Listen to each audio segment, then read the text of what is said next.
Good evening. This is an extraordinary period for America's economy. 2007 kam es zu einer Krise auf dem US-amerikanischen Immobilienmarkt, die sich schnell weltweit ausbreitete. Millionen Menschen verloren dabei ihre Häuser, ihre Jobs. Um das globale Finanzsystem vor dem Kollaps zu bewahren, stellten die Regierungen Milliarden von Dollar zur Verfügung. Eine Welle der Empörung war die Folge. Der Verdacht kam auf, dass das kapitalistische Wirtschaftssystem selbst der Fehler war. Wir stecken tief in der Scheiße und wissen das. Aber insgeheim glauben wir nicht wirklich, dass alles auseinanderfallen könnte. Zerstört der Kapitalismus sich selbst und den Reichtum des Planeten gleich mit? Das ist alles Quatsch. Kapitalismus zerstört keinen Reichtum, er schafft Reichtum.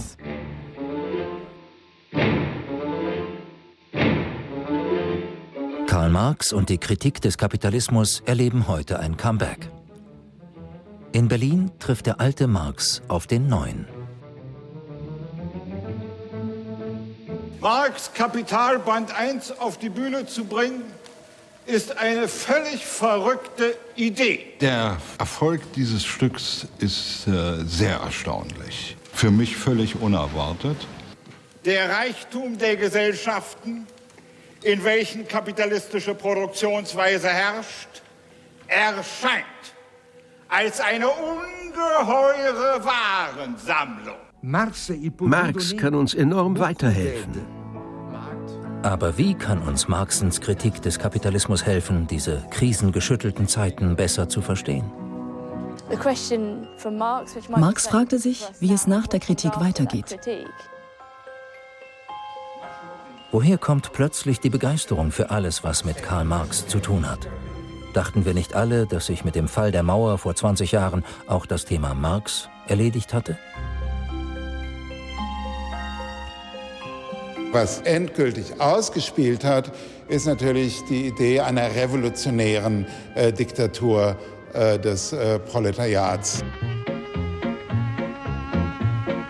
Haben wir in einem Traum gelebt?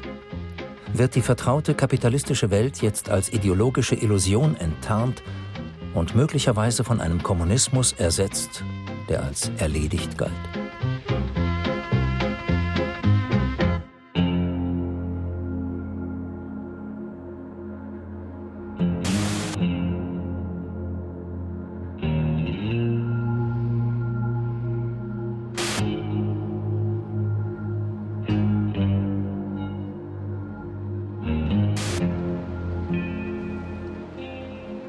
Stellen wir uns vor, Marx würde von den Toten auferstehen und Trotzki treffen.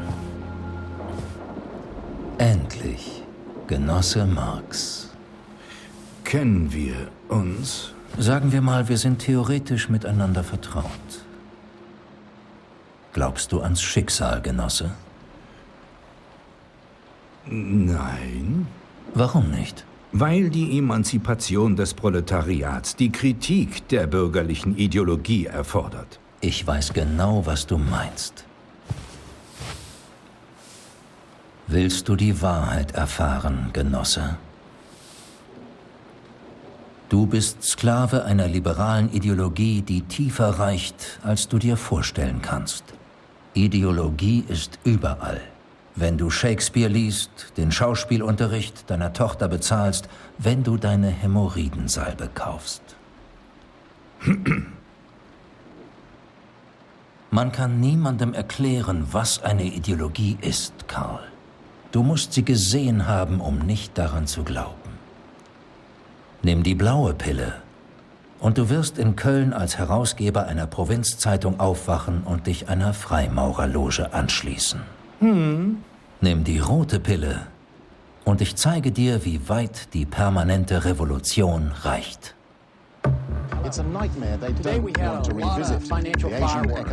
Marx widmete sein Leben den Studien des Kapitalismus und seiner Krisen. Wie fällt der Befund heute aus? Wie erklärt die zeitgenössische Ökonomie das zerstörerischste ökonomische Ereignis seit den 1930er Jahren?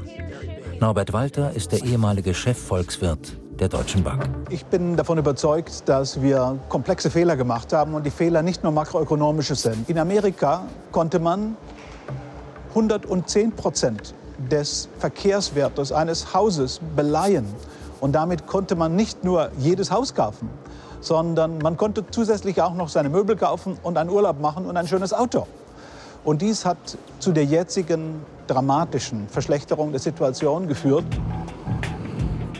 Auch in London, dem europäischen Finanzzentrum, hat die Krise Fragen nach der Zukunft der globalen Finanz- und Marktwirtschaft aufgeworfen. Eamon Butler leitet das Adam Smith Institute, einen einflussreichen konservativen Think Tank in Westminster. Anders als Norbert Walter führt Butler die Krise nicht auf zu wenig, sondern auf zu viel Regulierung zurück.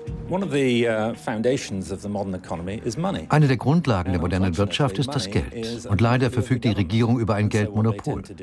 Sie schweift aus, überinflationiert die Währung, hält die Zinsen künstlich niedrig, was der Markt nicht tun würde. Die Leute gehen los, nehmen Kredite auf und kaufen Häuser. Die steigen im Wert und wir fühlen uns noch reicher. Also kaufen wir noch mehr Dinge.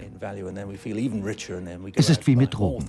Sie nehmen eine Droge, die ihnen ein sofortiges Hochgefühl verschafft und sie sagen sich, das ist ja großartig. Und dann lässt die Wirkung nach. Also nehmen Sie noch ein bisschen mehr. Dann lässt die Wirkung wieder nach und das nächste Mal brauchen Sie eine noch höhere Dosis. Genau das haben die Regierungen mit unserer Wirtschaft angestellt, weshalb wir diesen Schlamassel haben. Ich hoffe wirklich, dass sie das nicht wieder tun werden. My administration is working with Congress to address the root cause behind much of the instability in our markets. Bush konnte seine neoliberale Politik und seine Kriegspolitik nur betreiben, solange die Arbeiterklasse und die amerikanischen Arbeiter still blieben. Und um sie stillzuhalten, ermöglichte er ihnen, sich Häuser zu kaufen und einen bestimmten Lebensstandard zu halten. Worin besteht also die Krise? Die Krise kommt dann, wenn das neoliberale System nicht mehr in der Lage ist, den Leuten den Wert ihrer Arbeit auszuzahlen. Ich glaube, dass das eine denkbare Hypothese ist, die ich allerdings für zu konspirativ und für zu einseitig halte. Wir haben ganz sicherlich auch Schuld der Zentralbanken, die den New Economy Bust der Jahre 2001, 2002 ausgleichen wollten mit billigem Geld. Auch diese haben dazu geführt, dass sehr viele Menschen solche Assets erworben haben und dann hinterher in die Krise geraten sind. Doch wie sah Karl Marx das Wirtschaftssystem, das wir Kapitalismus nennen? Welche Lehren können wir aus Marxens Ideen über ein System ziehen, das so viele Aspekte unseres Lebens bestimmt?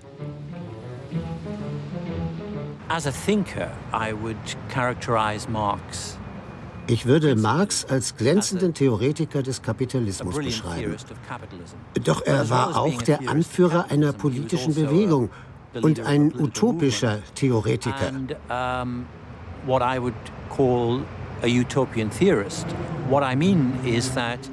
Ich meine damit, dass er glaubte, eine Logik der Geschichte entdeckt zu haben. Eine Logik der Menschheitsentwicklung, eine Logik der Entwicklung der gesamten Spezies, deren eingebauter Endpunkt der Zustand universeller Freiheit wäre, auch wenn dies nie erreicht würde. There's a beautiful phrase by or expression by Ernst Bloch. Es gibt eine wunderbare Aussage von Ernst Bloch, wenn er über Marx schreibt. Dort sagt er, dass Marx oft des kompromisslosen, brutalen und unpersönlichen Denkens beschuldigt wird. Bloch sagt, dass dies daraus resultiert, dass Marx wie der Kapitalismus denken muss. Wie auch die besten Detektive denken müssen wie Kriminelle, um sich der kriminellen Denkweise anzupassen. Das ist sehr gefährlich. Und viele Marxisten, die versucht haben, wie der Kapitalismus zu denken, sind ja deshalb auch Apologeten des Kapitalismus geworden. Es ist aber auch eine Praxis, die uns die Marxische Methode, seine Energie und Streitfähigkeit im Denken verstehen lässt. Was heißt es für einen Detektiv, wie ein Krimineller zu denken?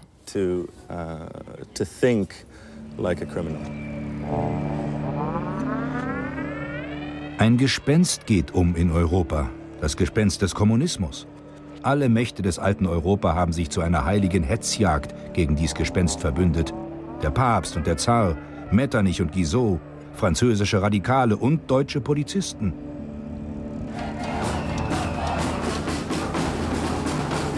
Das Kommunistische Manifest ist der berühmteste politische Text von Marx.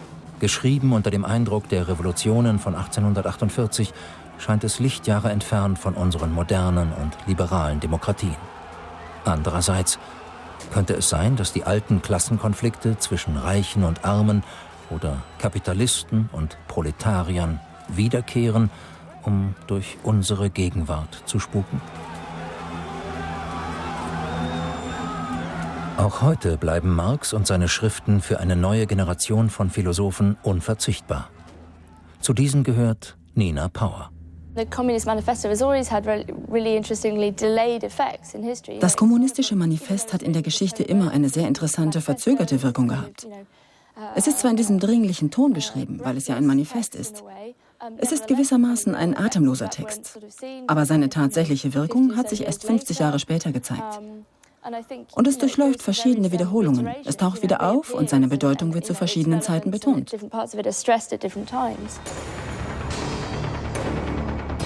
Was ist Kapitalismus? Kapitalismus ist ein ökonomisches System, das durch das Profitmotiv getrieben wird.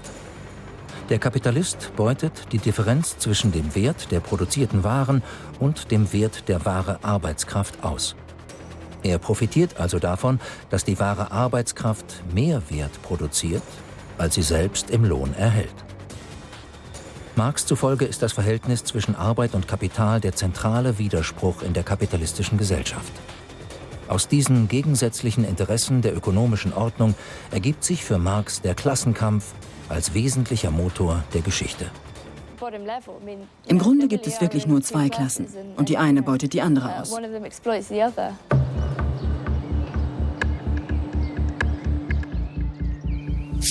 Sind Marxens Vorstellungen von Ausbeutung und Klassenkampf noch überall gültig?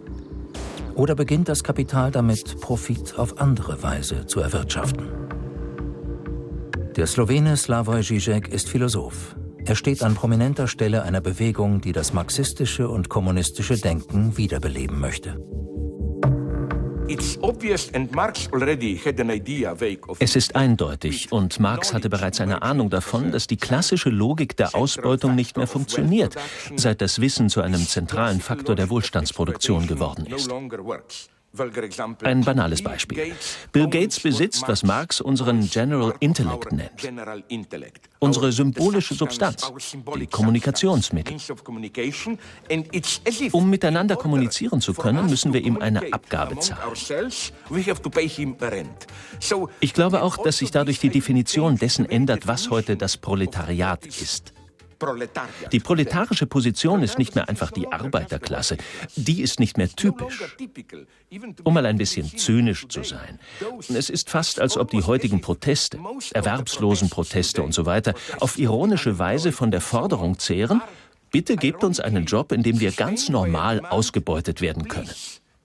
Provide us a job where we can be at least in a normal way exploited.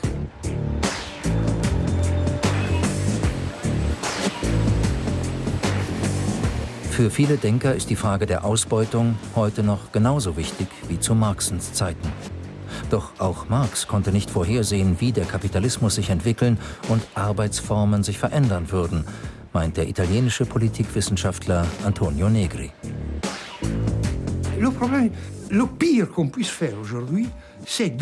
Das Schlimmste, was man heute tun könnte, wäre zu vergessen, dass der Wert oder die Ausbeutung der Arbeit, der Arbeitskraft, nicht nur in der Ausbeutung der Fabrikarbeiter besteht, sondern in der Ausbeutung von Arbeitern in der gesamten Gesellschaft. Heutzutage produzieren Gehirne, Erfindungen, Forschung, Kino und so weiter mehr Wert als die traditionellen Fabriken.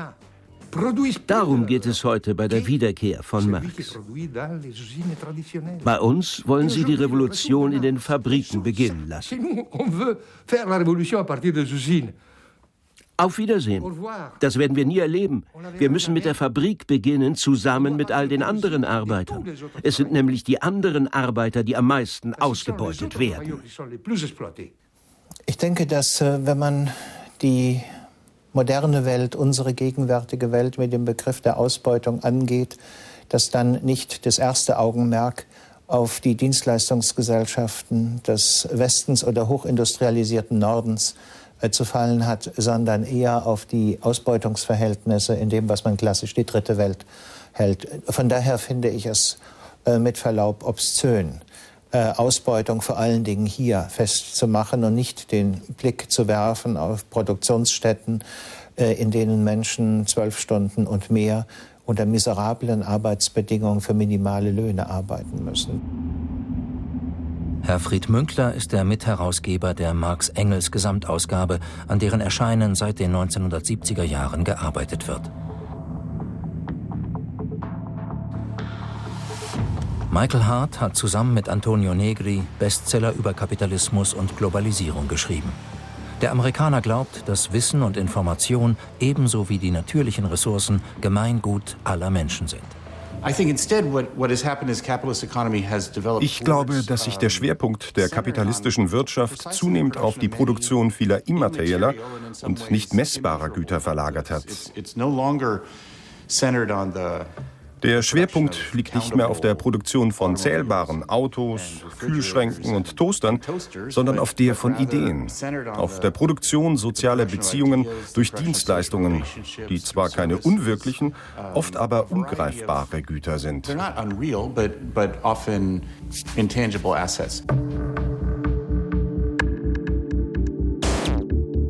Der Theoretiker Alberto Toscano ist orthodoxer, wenn es darum geht, das Verhältnis von Arbeit und Ausbeutung zu denken.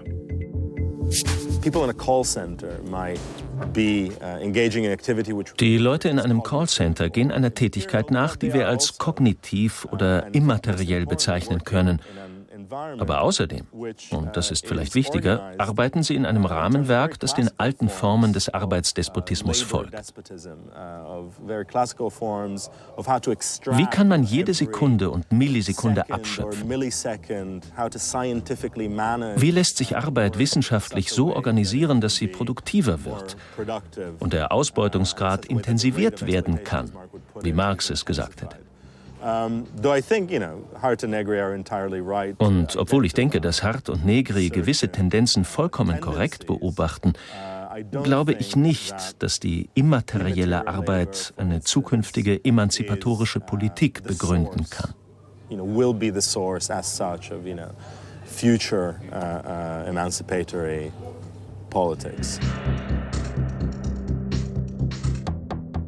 Der Philosoph Jacques Rancière hat sich in seinen Studien mit der Rolle der Arbeiterklasse in der Gesellschaft befasst. Sein Urteil, Marxens Theorien zu Arbeit und Ausbeutung sind politisch überholt.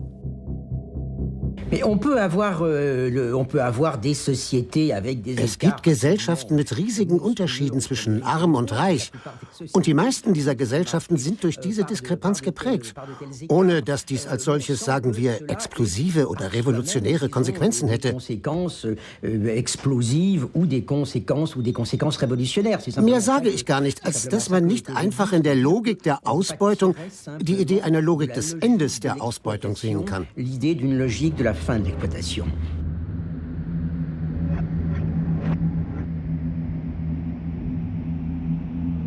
Für Marx ist Klassenkampf bestimmende Größe des Alltags. Aber die Theorie der Ausbeutung war nicht sein einziger Beitrag zum Verständnis des Kapitalismus. Für Marx liegt die mystische Quelle der Kräfte des Kapitalismus unter der Oberfläche der Konsumgesellschaft versteckt.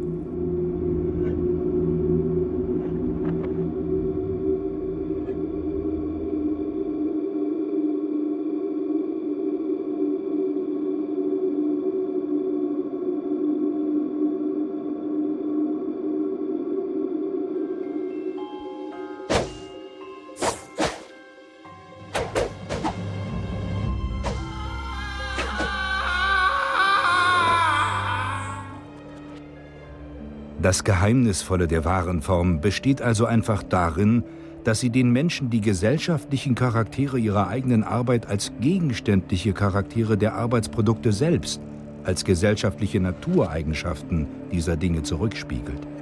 Dies nenne ich den Fetischismus, der den Arbeitsprodukten anklebt sobald sie als Waren produziert werden und der daher von der Warenproduktion unzertrennlich ist. Das Kapital, Marxens berühmte Analyse der kapitalistischen Wirtschaftsweise, beginnt mit einem Kapitel über die Ware und den Warenfetischismus. Heute sind wir es gewohnt, von Sexualfetischen zu hören, aber Marx verstand unter Warenfetisch etwas ganz anderes.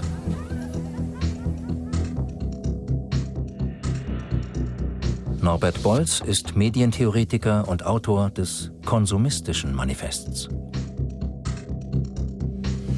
Ich selber halte die Theorie des Warenfetischs für die wichtigste Entdeckung von Marx. Und ironischerweise haben die meisten Freunde von Marx ja auch nur diese Kapitel gelesen, weil sie am Anfang des berühmten Buches Das Kapital stehen.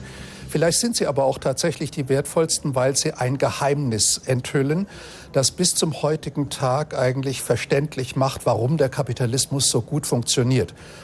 Und das ist das Geheimnis, dass Waren auf den kapitalistischen Märkten nicht einfach nur Bedürfnisse befriedigen, sondern dass sie eine Art spirituellen Mehrwert transportieren und dass dieser spirituelle Mehrwert der eigentliche Grund des Kaufs ist.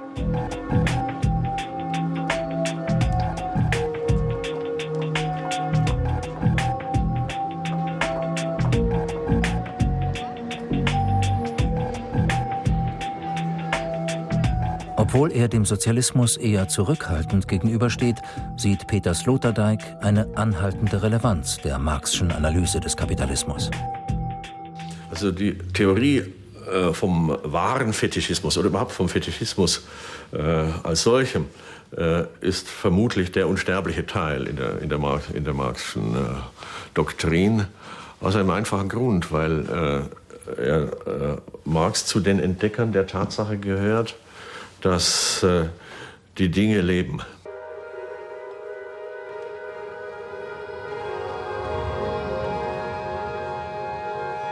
Die Textilindustrie ist einer der ältesten und nach Zahl der Beschäftigten und Umsatz einer der wichtigsten Wirtschaftszweige des produzierenden Gewerbes. Ein Rock ist einröhrig und umschließt von der Hüfte an abwärts beide Beine gleichzeitig, während die Hose für jedes Bein extra eine Röhre bildet.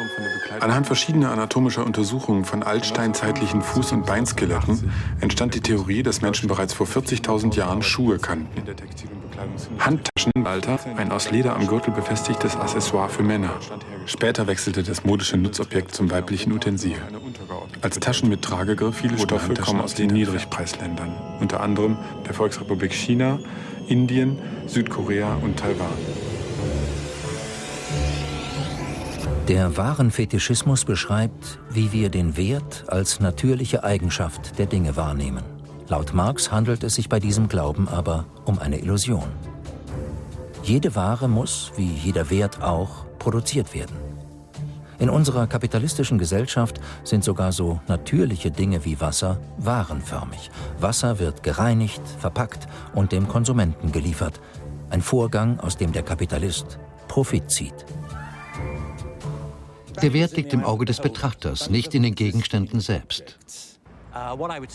Ich würde sagen, der Warenfetischismus ist nur die kapitalistische Variante einer Art von Verdinglichung, die ganz allgemein menschlich ist. Die Welt der Waren ist geheimnisvoll und verführerisch. Laut Marx unterliegen wir alle der Warenzirkulation, kurz dem Markt. Hier existieren die Waren nicht etwa, um unsere Bedürfnisse zu befriedigen oder weil sie besonders nützlich sind, sondern einfach nur, um gekauft und verkauft zu werden.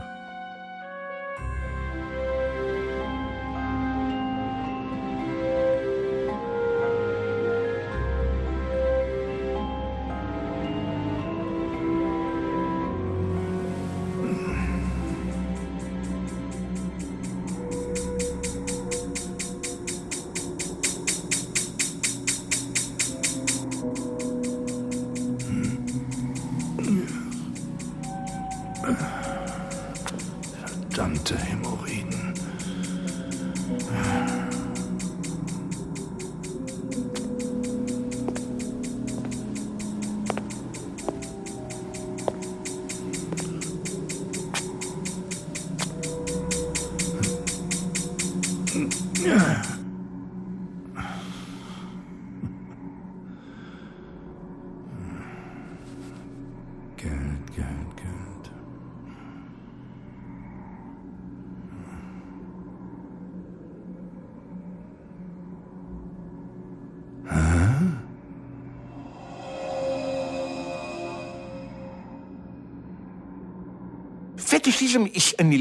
Der Fetischismus ist eine Illusion, die aber Teil der Realität selbst ist. Es gibt da diese wunderbare doppelte Umkehrung, damit die Dinge sind, wie sie sind. Du kannst dir darüber im Klaren sein, wie die Dinge wirklich sind. Doch in der Praxis handelst du nach einer Illusion, die dir nicht bewusst ist. Ich glaube, unsere Neigung, bestimmten Gegenständen zu viel Bedeutung beizumessen, ist ein Problem menschlicher Psychologie, kein wirtschaftliches. Wir sind einfach so. Zum Beispiel richten wir uns nach der Mode. Wir gucken und sehen, was die Prominenten tragen und essen oder was für ein Auto sie fahren. Und dann wollen wir auch so eins. Das ist die menschliche Natur. In dieser Hinsicht ist die Wirtschaft moralisch neutral. Sie produziert einfach das, was die Leute wollen.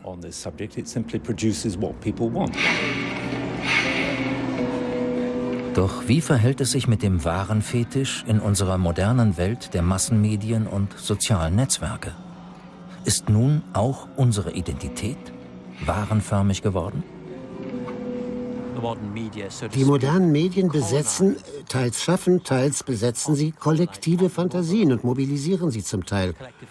Ich glaube, das transzendiert gewissermaßen alles, was man bei Marx findet. Mit der Technologie und dem Entwicklungsstand seiner Zeit konnte man das einfach nicht voraussehen.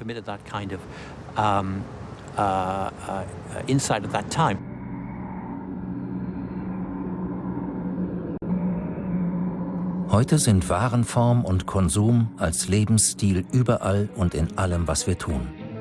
Wir sehen die Welt durch die Brille der Waren. Jede soziale Begegnung wird zum potenziellen Verkaufsgeschäft, wobei wir nicht nur unseren materiellen Besitz, sondern auch uns selbst verkaufen.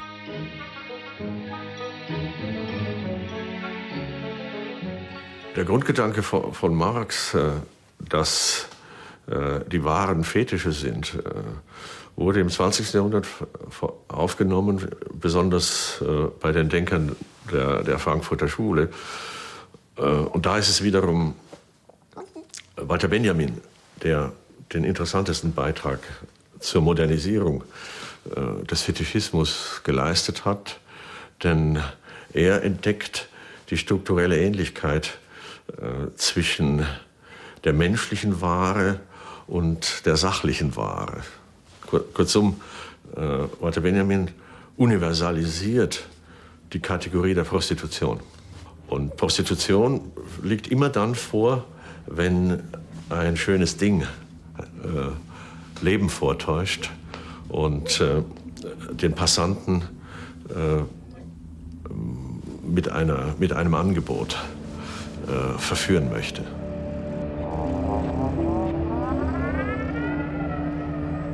Aller Mystizismus der Warenwelt, all der Zauber und Spuk, welcher Arbeitsprodukte auf Grundlage der Warenproduktion umnebelt, verschwindet daher sofort, sobald wir zu anderen Produktionsformen flüchten.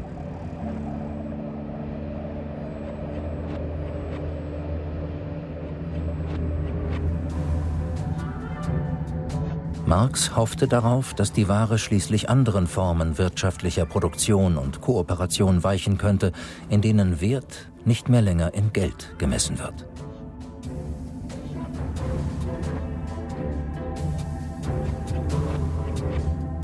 Vielleicht kann man sich eine Welt ohne Waren und ohne die Warenform vorstellen, aber ich denke, kaum jemand wird sie sich wünschen.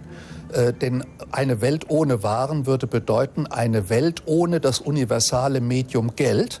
Denn die Universalisierung des Geldes verwandelt alles, was uns umgibt, in Waren, im Grunde potenziell zumindest.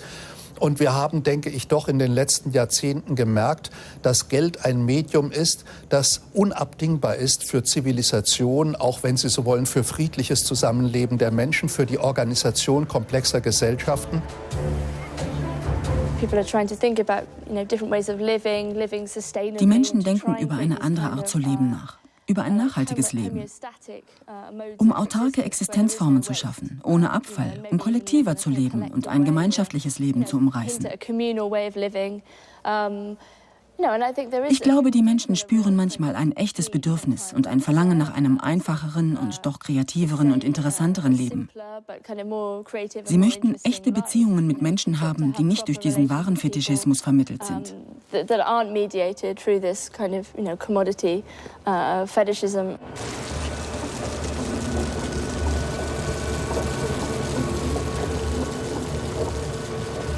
In den westlichen Gesellschaften wächst heute das Unbehagen angesichts einer Reihe von sozialen, wirtschaftlichen und ökologischen Problemen. Eine neue Generation marxistischer Denker versteht die Ökologie als entscheidendes politisches Thema. Die Verwaltung des ökologisch Gemeinsamen, der Luft, des Bodens, der Atmosphäre, durch Privateigentümer und sogar durch Staaten hat uns bis an den Rand der Katastrophe geführt. Gleichzeitig sind wir jedoch selbst in wirtschaftlicher Hinsicht immer stärker eingeschränkt durch die Herrschaft des Privateigentums und sogar durch die Mechanismen der Akkumulation mittels Profit. Kommunismus in dem Sinne, dass wir es mit Gemeingut zu tun haben, unserem Planeten als natürlicher Substanz. Irgendwie müssen wir das zusammen verwalten. Sieht man sich das Gemeingut im Kommunismus an, ergibt sich ein ganz anderes Bild als dasjenige, das uns die sowjetische oder die antikommunistische Ideologie der USA hinterlassen haben.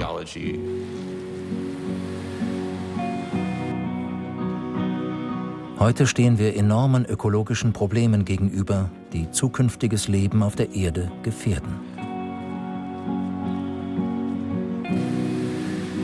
Also das Interessante an der Marx'schen Theorie ist, dass er den Ausbeutungsbegriff irgendwann nicht mehr nur auf die menschliche Arbeitskraft, sondern auch auf die begrenzten Ressourcen der Natur angewandt hat. Dass also, wenn die Ausbeutung der Natur weitergeht, das auch eine Dimension von Naturzerstörung ist. Ich glaube nur, sozusagen der Gedanke des gemeinsamen Eigentums der Erde als Erde bedarf nicht zwingend einer kommunistischen Produktionsweise, in der jede Form des Eigentums abgeschafft ist, sondern es ist auch möglich, sich über die Grenzen der Ausbeutung der Natur unter den Bedingungen von Privateigentum zu verständigen.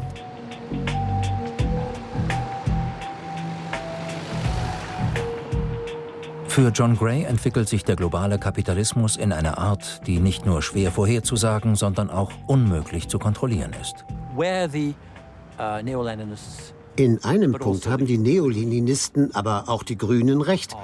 Nämlich, wenn sie argumentieren, der Planet, die Umwelt seien durch menschliches Handeln aus dem Gleichgewicht geworfen worden. Sie täuschen sich aber, wenn sie denken, das lasse sich durch menschliches Handeln auch wieder ausgleichen. Aus der Tatsache, dass Menschen diese Instabilität ausgelöst haben, folgt nicht, dass sie auch in der Lage sind, diese zu stoppen. Sogar wenn Menschen in der Lage wären, als globales Kollektiv zu handeln, was sie nicht sind und nicht sein werden.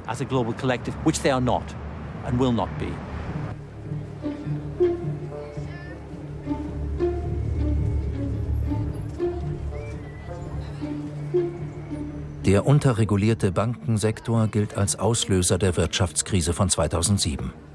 Aber ist staatliche Regulierung die einzige Lösung? Gibt es Beispiele für andere Wege? Das 19. Jahrhundert war eine interessante Zeit in den USA.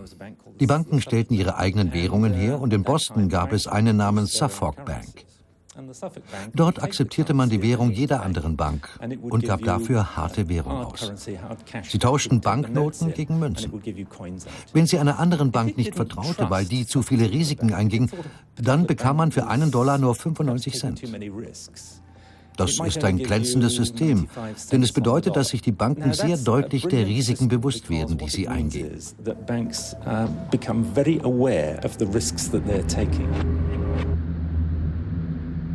That's a kind of utopian Das ist eine Art krankhaft utopischer Verblendung der Rechten, die sich immer wieder zeigt. Man weigert sich einfach, die inneren Widersprüche anzuerkennen, die in schnell wachsenden kapitalistischen Märkten entstehen. Der Grund, warum wir heute in dieser Lage sind und ein derart großes Bankensystem haben, besteht darin, dass der Kapitalismus historisch immer eng mit dem Staat verbandelt war. Last year we found $17 billion in cuts. This year we've already found $20 billion. Welche Macht und welchen Anreiz haben Regierungen überhaupt, irgendetwas am bestehenden System zu ändern? Könnte es sein, dass die Wirtschaftskrise keine unbeabsichtigte Nebenwirkung, sondern die eigentliche Triebkraft eines effizienten Kapitalismus darstellt? Also in der Marxischen Vorstellung ist Krise ein Indikator des bevorstehenden Untergangs und Endes. Aber es ist nun interessant, dass der Kapitalismus ja seit der Veröffentlichung von Marxens Schriften eine Reihe von Krisen durchgemacht hat und danach eben nicht untergegangen ist, sondern man möchte fast meinen, sich verjüngt hat. Und genau das hat Josef Schumpeter in dem Begriff der Krise als kreative Zerstörung zu fassen versucht. Der Kapitalismus altert nicht, weil die Krisen für ihn gleichsam einen Jungbrunnen darstellen. Diese Art von Kapitalismus, der in die Krise eintritt, ist es, der das produziert, was Marx überflüssige oder überschüssige Bevölkerung nennt, was Mike Davis in seinem Buch Planet der Slums eine überschüssige Menschheit nennt.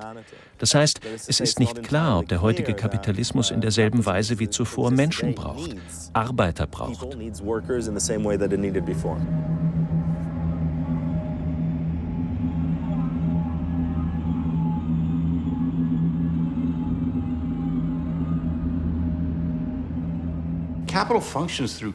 Tatsächlich funktioniert der Kapitalismus durch Krisen. Krise bedeutet also nicht den Untergang des Kapitals. Das Kapital funktioniert dadurch, dass es zusammenbricht. Das ist paradox, aber so funktioniert es. Und so bietet eine Krise oft, und das geschieht gerade auch als Resultat der Wirtschafts- und Finanzkrise von 2008, Möglichkeiten, das Kapital neu zu konzentrieren. Manchmal durch Privatisierung oder durch die Konzentration von Macht und Reichtum in weniger Hände.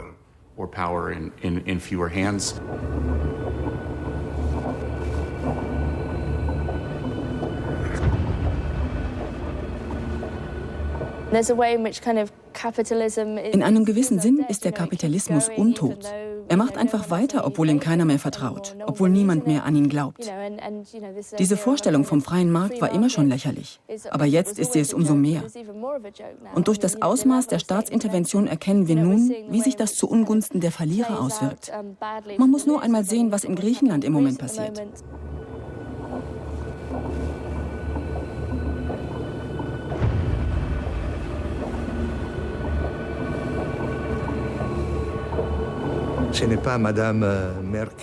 Unser Problem ist nicht Frau Merkel, auch nicht Herr Sarkozy. Es sind die Herren vom IWF, von der Weltbank und allgemeiner von Goldman Sachs. Und all diejenigen, die von den Regierungen unterstützt worden sind, damit sie an der Macht bleiben.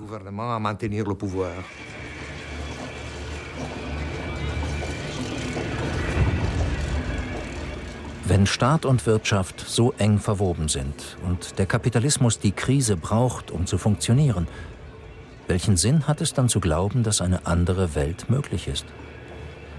Welche Auswege werden diskutiert? Das Kapital ist etwas, in dem wir immer sind. Wir sind darin. Es gibt kein Außerhalb des Kapitals.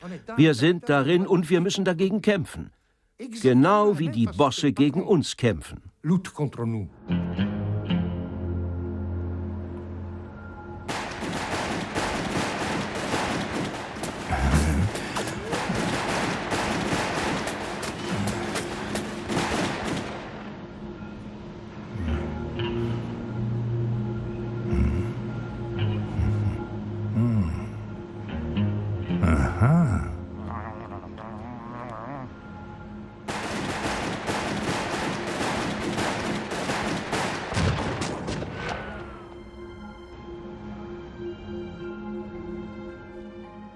Die Mängel des gegenwärtigen Kapitalismus lassen viele Menschen an politische Alternativen glauben. Kommunismus ist eine davon.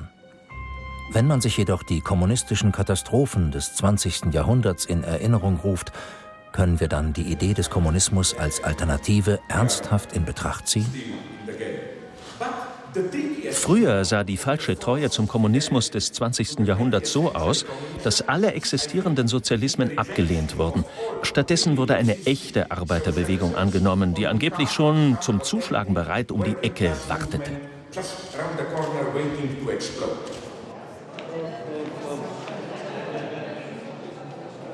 Ich denke, es geht darum, ja, wie gesagt, Alternativen zu denken, aber nicht in den alten staatlichen Formen. Ich glaube, dass also der Kapitalismus steht ja im Moment nur so da, weil die Alternative fehlt.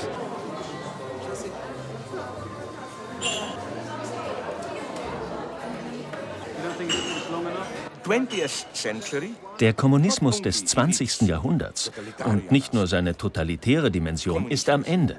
Da sind sich alle einig.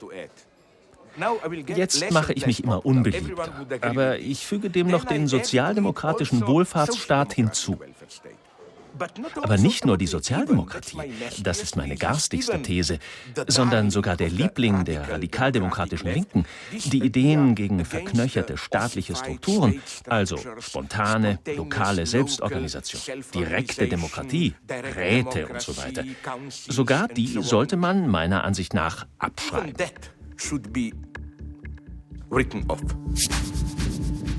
Micha Brumlik ist ein scharfer Kritiker des neomarxistischen Denkens. Für Brumlik ist die Hoffnung auf einen Kommunismus, der die Frage der Demokratie vernachlässigt, zutiefst problematisch. Wir müssen der Idee des Kommunismus wieder etwas abgewinnen, ohne dass diese Leute in der Lage wären zu sagen, wie dieser Kommunismus dann tatsächlich politisch organisiert sein soll. Und ich finde, nach den Erfahrungen des 20. Jahrhunderts hat man ein Recht darauf zu wissen, wie es denn am Ende aussehen soll, was die politischen, die konkreten Vorschläge und Visionen sind. Wie konkret ist die Idee des Kommunismus? Geht es um eine echte politische Alternative oder ist es vor allem eine philosophische Debatte? Es ist wichtig, um den Begriff zu kämpfen, weil mit ihm eine so lange Geschichte der Hoffnung und des Leidens verbunden ist. Was versteht man gemeinhin unter Kommunismus? Das Gegenteil von dem, was ich damit meine. Totale staatliche Kontrolle über Wirtschaft und Gesellschaft. Für mich das Gegenteil von allem, was Marx gesagt hat.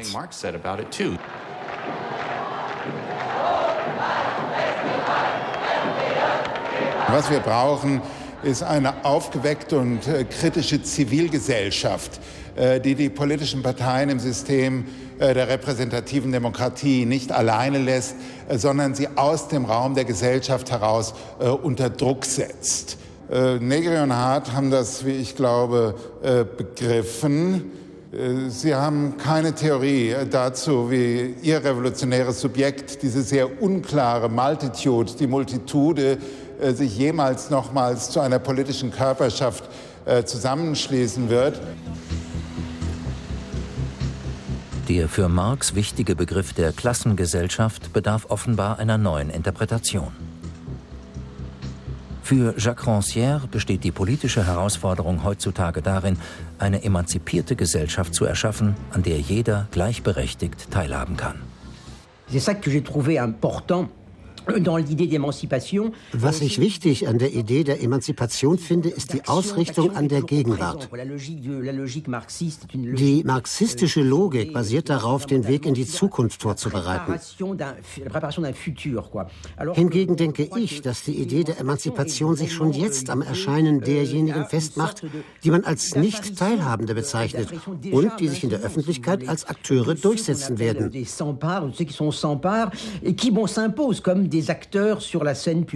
Sowohl imstande zu denken, politisch einzugreifen, als auch ihre Fähigkeit, die Produktion zu organisieren, unter Beweis zu stellen. Was wir als Kommunismus in Russland bezeichneten, ist nie Kommunismus gewesen. Es war Sozialismus. Und selbst die Sowjetrussen haben immer gesagt, wir sind im Sozialismus. Und der Sozialismus ist eine Art der Verwaltung des Kapitals, genau wie es auch der Liberalismus ist. Exactement comme le libéralisme est une forme de gestion du capital.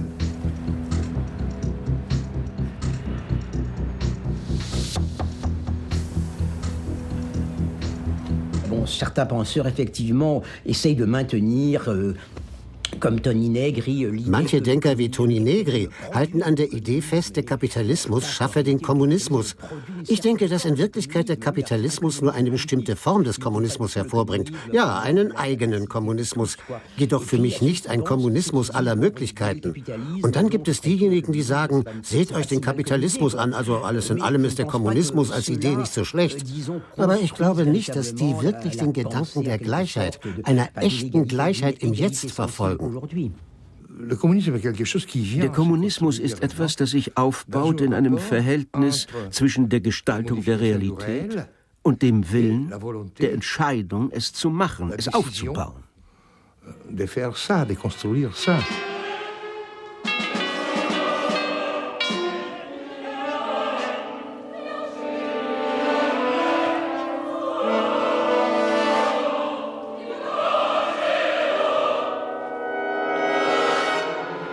A communist society would be a society where everyone would be allowed to dwell in his or her own stupidity. Eine kommunistische Gesellschaft wäre für mich eine Gesellschaft, in der jeder in seiner eigenen Dummheit verharren darf.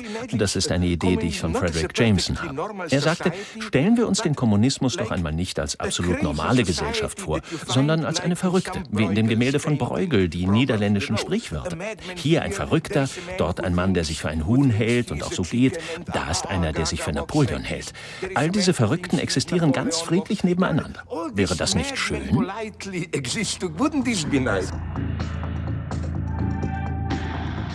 Die Idee des Kommunismus nur als absurde, utopische Fantasie?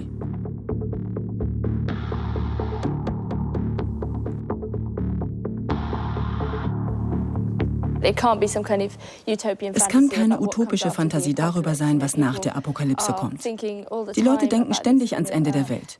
Und irgendwie scheint es fast einfacher zu sein, sich das Ende der Welt vorzustellen, als das Ende des Kapitalismus. Für mich steht am Ende das Wissen. Das Paradox des Wissens oder des intellektuellen Eigentums macht die Dinge so rational. Beim herkömmlichen materiellen Eigentum haben wir einen Wettstreit.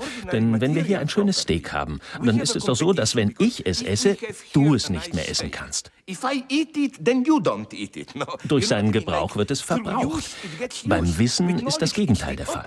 Wenn ich etwas weiß und es dir mitteile, dann wird das Wissen nicht abgenutzt, im Sinne von weniger funktional, sondern es wird mehr. Wissen als Ware ist tatsächlich eine antikapitalistische Ware. Knowledge as commodity is effectively an anti-capitalist commodity.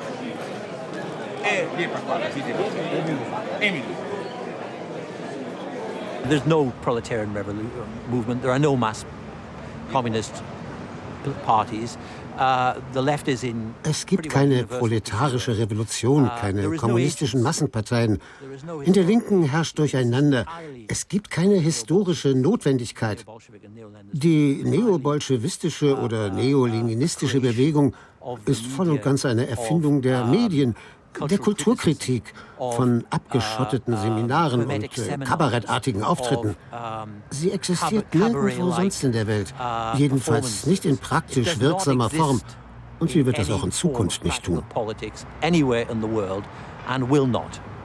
Menschen müssen sich miteinander verbünden, um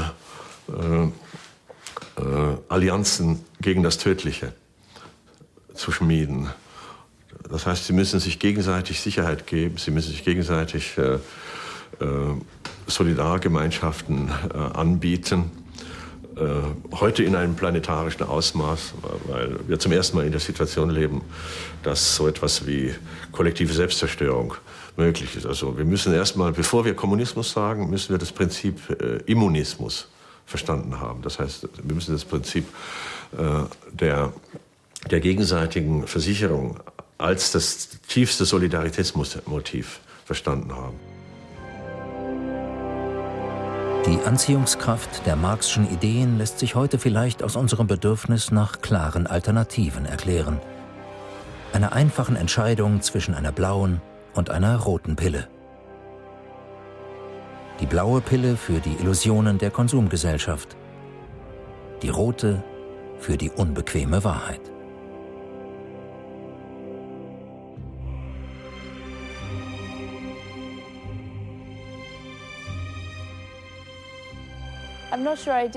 Ich weiß nicht, ob ich das hilfreich finde. Ich glaube, man kann die Welt nur verstehen, wenn man sich ihr gegenüber neugierig und skeptisch und zynisch verhält. Aber vielleicht auch immer mit einer Art unterschwelligem Optimismus. Mit der Vorstellung, dass sich die Dinge bessern können. Und dass man selbst dazu beitragen kann, aus der Welt einen besseren Ort zu machen. In meiner Welt entspricht die blaue Pille der Realität. Rot. Ich glaube, ich habe meine Position geändert, denn es muss eine dritte Pille geben. Ich würde immer die rote Pille nehmen und ich würde allen, die ich liebe, dasselbe empfehlen.